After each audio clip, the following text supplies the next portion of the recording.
ನಮಸ್ತೆ. ಹಾಗೆ ಸುಮ್ಮನೆ ವೀಕೆಂಡ್ ವಿತ್ ಶಾಂತಲಾ ಕಾರ್ಯಕ್ರಮಕ್ಕೆ ಮತ್ತೊಮ್ಮೆ ತಮಗೆಲ್ಲ ಸ್ವಾಗತ. ಬಹಳ ವರ್ಷಗಳ ಹಿಂದಿನ ಮಾತು. ನನ್ನ ಗೆಳತಿಯ ಮಗಳು ಬಹುಶಃ ಡಿಗ್ರಿ ಓದ್ತಾ ಇದ್ಲು. ಆಕೆ ನಮ್ಮ ಜೊತೆ ಒಂದು ಕ್ಯಾಂಪಿಗೆ, ಶಿಬಿರಕ್ಕೆ ಬಂದಿದ್ಲು, ಆಧ್ಯಾತ್ಮಿಕ ಶಿಬಿರಕ್ಕೆ. ಹಾಗೆ ನಾನು ಸ್ವಲ್ಪ ಯುವಕ ಯುವತಿಯ ಹತ್ರ ಎಲ್ಲ ಮಾತಾಡ್ತಾ ಹೇಳಿದ್ದೆ, ತಮಗೇನಾದರೂ ಮಾತನಾಡಬೇಕು ಅನಿಸಿದ್ರೆ ನನ್ನ ಜೊತೆ ಆರಾಮವಾಗಿ ನೀವು ಹಂಚ್ಕೊಳ್ಬಹುದು ಅಂತ. ಆಗ ಆ ಹುಡುಗಿ ನನ್ನ ಹತ್ರ, ನಾನು ನಿಮ್ಮ ಹತ್ರ ಮಾತನಾಡಬೇಕು ಅಂತ ಬಂದು ಮಾತನಾಡಿದ್ಲು. ಆಕೆ ಹೇಳಿದ್ಲು, ನೋಡಿ, ನನ್ನ ಮನೆಯಲ್ಲಿ ಏನು ಮಾಡಿದ್ರು ನನ್ನ ತಂದೆ ತಾಯಿಗೆ ಇಷ್ಟ ಆಗೋದೇ ಇಲ್ಲ. ನಾನು ಊಟ ಆದಮೇಲೆ ಸ್ವಲ್ಪ ಹೊತ್ತು ರಾತ್ರಿ ವಾಕ್ ಮಾಡಬೇಕು ಹೊರಗಡೆ ಅಂದರೆ ಇಷ್ಟೊತ್ತಿನಲ್ಲಿ ಹೊರಗೆ ಹೋಗಬಾರ್ದು ಅಂತ ಹೇಳ್ತಾರೆ. ನನಗೆ ಬೇಕಾದ ರೀತಿಯ ಬಟ್ಟೆಗಳನ್ನು ಹಾಕ್ಕೊಂಡ್ರೆ ಅದು ಈ ರೀತಿಯ ಬಟ್ಟೆ ಹಾಕ್ಕೊಳ್ಬಾರ್ದು, ನೋಡೋರೆಲ್ಲ ಹೇಗಿದ್ದಾರೆ ಆ ಥರ ನೀನು ಇರಬೇಕು ಅಂತ ಹೇಳ್ತಾರೆ.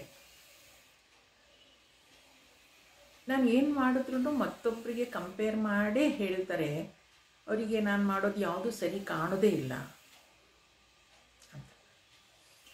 ಆ ಮಗುಗೆ ನಾನು ಹೇಳಿದೆ, ನೋಡು, ಅದು ನಿನ್ನನ್ನು ದ್ವೇಷಿಸ್ತಾರೆ ಅಥವಾ ನೀನು ಮಾಡೋದು ಇಷ್ಟ ಇಲ್ಲ ಅಂತ ಅಲ್ಲ ಹಾಗೆಲ್ಲ ಹೇಳೋದು.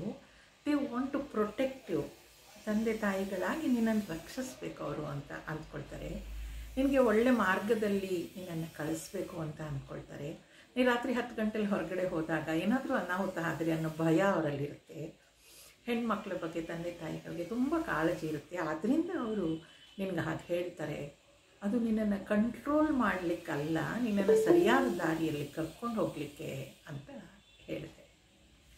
ಆಗ ನನಗೆ ನೆನಪಾಗಿದ್ದು ಒಂದು ಕತೆ. ಕೃಷ್ಣ ಮತ್ತು ಅರ್ಜುನ ಗಾಳಿಪಟ ಹಾರಿಸ್ತಾ ಇರ್ತಾರೆ. ಆಗ ಅರ್ಜುನನಿಗೆ ಅನಿಸುತ್ತೆ, ಈ ಗಾಳಿಪಟ ಸೂತ್ರ ಇದ್ದರೆ ಇಷ್ಟವರೆಗೂ ಮಾತ್ರ ಹಾರ್ಬೋದು, ಅದು ಇನ್ನೂ ಮೇಲೆ ಹಾರಬೇಕು ಅನ್ನೋದಾದರೆ ಈ ಸೂತ್ರ ಇರಬಾರ್ದು ಅಂತ ಹೇಳಿ ಆ ಸೂತ್ರವನ್ನು ಕತ್ತರಿಸ್ಬಿಡ್ತಾನೆ.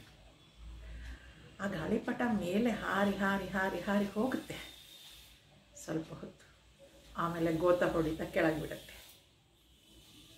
ಆಗ ಕೃಷ್ಣ ಹೇಳ್ತಾನೆ, ನೋಡು, ಸ್ವೇಚ್ಛೆಯಿಂದ ಹಾರಬೇಕು, ಸ್ವೇಚ್ಛೆಯಿಂದ ಬಾಳಬೇಕು ಅನ್ನೋದಾದರೆ ಹಾಗೇ ಆಗೋದು.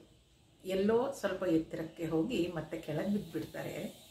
ಆದರೆ ಈ ಸೂತ್ರ ಅನ್ನೋದೊಂದಿದ್ರೆ, ಸೂತ್ರ ಅಂದರೆ ಇಲ್ಲಿ ಒಂದು ಸಂಸ್ಕಾರ, ಆ ಸಂಸ್ಕಾರ ಅನ್ನೋದೊಂದಿದ್ರೆ, ತಂದೆ ತಾಯಿಗಳು ಅದನ್ನು ನಿನಗೆ ಕಲಿಸಿದ್ರೆ, ಅದು ಒಂದು ಹಿಡಿತದಲ್ಲಿದ್ದಾಗ ಮಾತ್ರ ಎಷ್ಟು ಹೊತ್ತು ಬೇಕಾದರೂ ಅದ ಮೇಲೆ ಹಾರ್ತಾ ಇರ್ಬೋದು. ಆದ್ದರಿಂದ ತಂದೆ ತಾಯಿಗಳು ನಮ್ಮನ್ನು ಕಂಟ್ರೋಲ್ ಮಾಡ್ತಾರೆ ಅಥವಾ ನಮ್ಮನ್ನು ದ್ವೇಷಿಸ್ತಾರೆ ಅಂತ ನಾವು ಅಂದ್ಕೊಳ್ಬಾರ್ದು. ಅವರು ನಮಗೆ ಹಾಕ್ಕೊಡುವಂತಹ ಈ ಸೂತ್ರ ಏನಿದೆ, ಆ ಗಾಳಿಪಟ ಗೋತ ಹೊಡಿದೇ ಇರೋ ಹಾಗೆ ರಕ್ಷಿಸುವಂತಹ ಸೂತ್ರಗಳು. ಸ್ನೇಹಿತರೆ, ಯೋಚನೆ ಮಾಡಿ, ನಿಮ್ಮ ಮಕ್ಕಳೊಂದಿಗೂ ಕೂಡ ಇದನ್ನು ಹಂಚಿಕೊಂಡು ಕೇಳಿ. ಮತ್ತೆ ಸಿಗ್ತೀನಿ ಹಾಗೆ ಸುಮ್ಮನೆ ಮತ್ತೊಂದು ವಿಚಾರದ